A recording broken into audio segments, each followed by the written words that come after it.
सलाह लें पर संभल कर। मनुष्य एक सामाजिक प्राणी है जो कि लोगों के समूह के बीच में रहता है। इस समूह में कई तरह के रिश्तों को निभाता है। कुछ रिश्ते निस्वार्थ होते हैं जबकि अधिकतर रिश्तों की नींव स्वार्थ पर टिकी होती है। हम जो पर्सनल रिलेशन बनाते हैं वे अधिकतर आदान प्रदान यूँ कहे एक दूसरे को और दूसरे पहले व्यक्ति को फायदे की बुनियाद पर ही टिके होते हैं।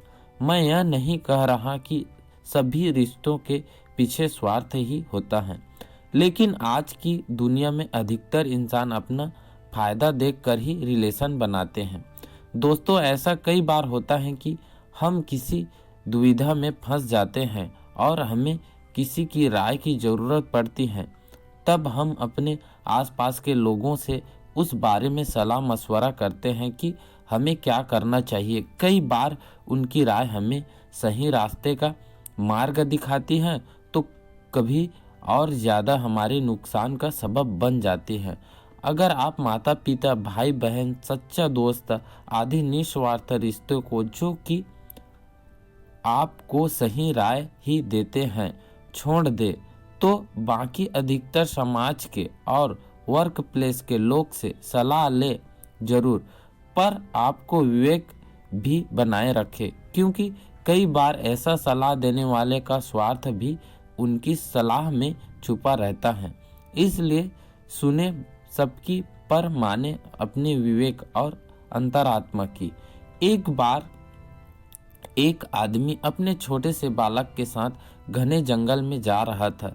तभी रास्ते में उस बालक को प्यास लगी और उसे पानी पिलाने का उसका पिता उसे एक नदी पर ले गया। नदी पर पानी पीते पीते अचानक वो बालक पानी में गिर गया और डूबने से उसके प्राण निकल गए। वो आदमी बड़ा दुखी हुआ और उसने सोचा कि इस घने जंगल में इस बालक की अंतिम क्रिया किस प्रकार करूं। तभी उसका रोना सुनकर एक गिद्ध, सियार और नदी से एक कछुआ वहां आ गए और उस आदमी से सहानुभूति व्यक्त करने लगे। आदमी की परेशानी जानकर सब अपनी अपनी सलाह देने लगे। सियार ने लार टपकाते हुए कहा, ऐसा करो, इस बालक के शरीर को इस जंगल में ही किसी चट्टान के ऊपर छोड़ जाओ, धरती माता इसका उद्धार कर देगी।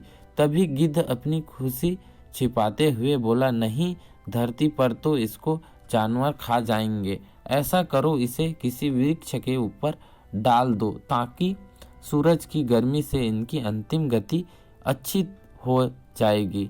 उन दोनों की बातें सुनकर कछुआ भी अपने भूख को छिपाता हुआ बोला, ही आप इन दोनों की बातों में मत आओ। इस बालक की जान पानी में गई है, इसलिए आप इसे नदी में ही बहा दो।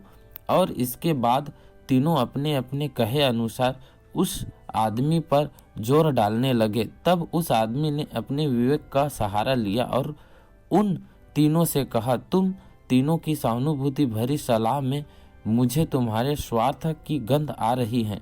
सियार चाहता है कि मैं इस बालक के शरीर को ऐसे ही जमीन पर छोड़ दूं ताकि ये उसे आराम से खा सके, और गिद्ध तुम किसी पेड़ पर इस बालक के शरीर को इसलिए रखने के सलाह दे रहे हो ताकि इस सियार और कछुआ से बचकर आराम से तुम दावत उड़ा सको। और कछुआ, तुम नदी के अंदर रहते हो इसलिए नदी में अपनी दावत का इंतजाम कर रहे हो।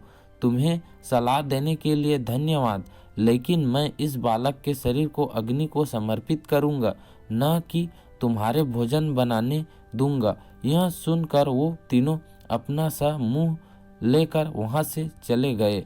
दोस्तों, मैं यह नहीं कह रहा हूं कि हर व्यक्ति आपको स्वार्थ भरी सलाह ही देगा, लेकिन आज के इस कॉम्पिटिटिव युग में हम अगर अपने विवेक की छलनी से किसी सलाह को छान ले तो शायद ज़्यादा सही रहेगा।